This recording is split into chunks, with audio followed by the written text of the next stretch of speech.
انسان اگر محبت ہی کو نہیں جان پہچان سکتا تو میں سمجھتا ہوں وہ حیوان بھی نہیں، کوئی بے حس چیز ہے، پتھر ہے، سڑک پر گرا ہوا روڑا ہے۔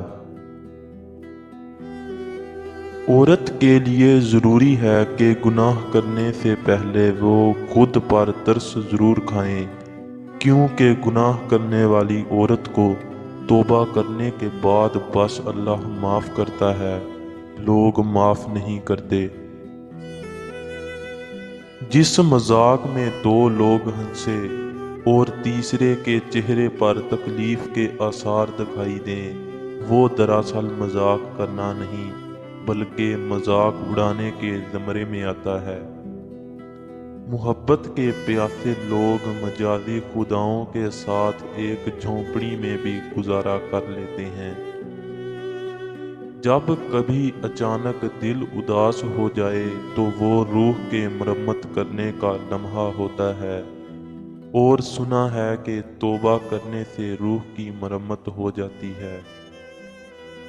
جب محبوب کو خوش کرنے کی لت لگ جائے تو روح عشق حقیقی کے نشے سے چور ہو کر رضا اور عاجزی کے سمندر میں فنا ہو کر ہمیشہ کے لیے بقا پا لیتی ہے۔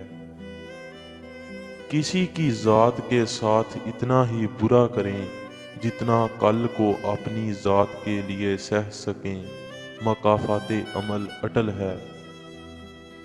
محبت میں مبتلا ہونا دنیا کا خوبصورت ترین احساس ہے، مگر یہ اتنا ہی بھیانک بھی ہے اگر کسی غلط شخص کی محبت میں مبتلا ہو جائیں۔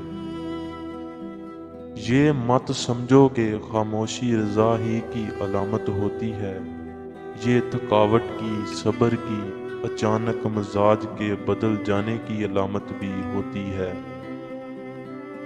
ڈاکٹروں کو تندرست آدمی اور صحافیوں کو نارمل حالات اچھے نہیں لگتے۔ وہ مرد بنو جسے عورت چاہے، وہ نہیں جسے عورت چاہیے۔ بد نظری کے سارے الزام مردوں پر ہی صحیح، مگر آنکھ عورت کی بھی حرکت میں رہتی ہے۔ مرد خوبصورت عورت سے محبت کرتا ہے اور عورت مرد کے ارادوں سے محبت کرتی ہے۔ عورت کو اپنی دیوانی بنانا چاہتے ہو تو دو لفظوں کا یوز کرو، اول تعریفی الفاظ، دوم تعظیمی الفاظ۔